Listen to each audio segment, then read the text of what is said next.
Welcome back to the channel, guys, for another absolutely humongous training. Starting out with just a bunch of jumps because why not? They seem to be not really fatiguing and it's just a lot of fun. They didn't really feel amazing and not really like better than last week, even though I'm just doing so many jumps.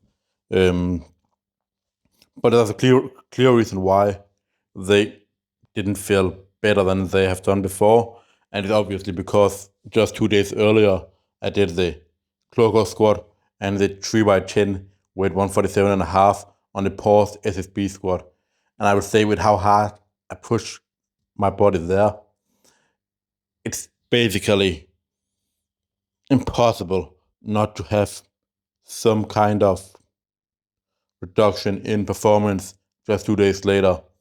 But I was extremely proud of how I performed.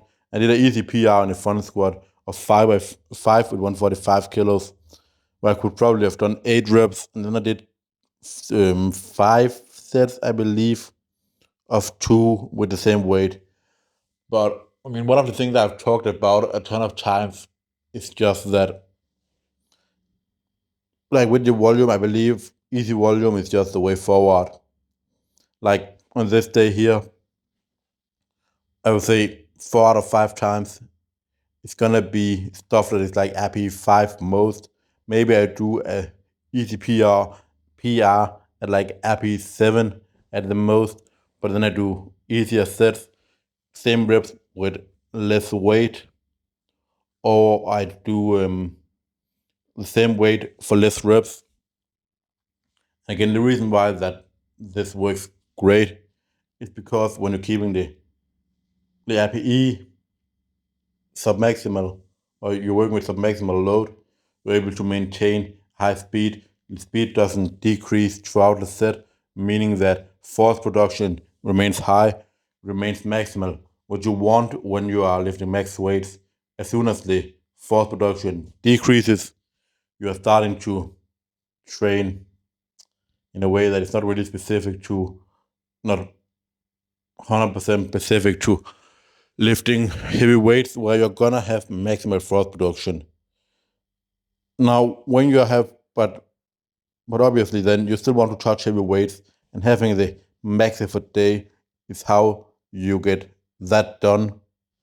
Where now here there's obviously a decrease in volume when you are doing singles with around 95% of your max, but at least the decrease in speed or velocity is not because of fatigue, where using a lightweight that becomes difficult and your force production drops because force equal mass times acceleration or speed, mass times velocity, right? So to have a high force production, you need either a really good speed or a high mass. So when you're training submaximally and load,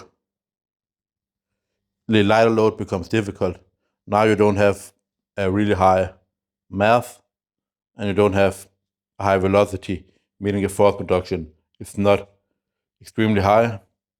But when you're training with the max effort method, you at least have an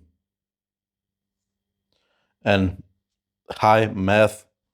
Yes, you have a low force production, low velocity, but you're still gonna produce a ton of force because the mass is so high, right? So you want to have one of them, and that's how you get in a lot of technical work and volume with lighter weights and high force production, and work on being able to strain with close to maximal weights with high force production because of the weight on the bar. Um, yeah, and can't remember what I was gonna say now. Oh yeah, yeah. So it's it's important to have both of these in to get the most out of training. This is something that has been around for many years. Obviously, a lot of it is taken from West Side, dynamic effort, max effort method. But it's important that you also have then to build the muscle. Like you want to do less fatiguing things. So like you want more mass, right? And the way that you get that is gonna be through accessories when you're training this type of way. Because yes, you're gonna build some mass when you are just doing a ton of volume, of course. Um, but it's not that close to failure. It's more technical work and training of the nervous system. So when you're becoming more efficient and using a certain amount of muscle, at some point you can become more efficient, and the only way to get stronger is to have more muscle mass and be efficient with that as well. And you get that through the accessories. So doing leg curls, leg extension, etc., um, where you are going close to failure and end up with a low force production. But it doesn't matter as much because they're not going to be as fatiguing in terms of you not being able to perform on your squat day, right? Whereas if you did that with the squat, had the low force production, where it began to get heavy, you would be creating a lot more fatigue and it would be hard for you to perform in the long run. But yeah, guys, that is going to be all for the video. I hope you enjoyed it and got something out of what I said here with this type of training. I'll see you all for the next one. Peace out.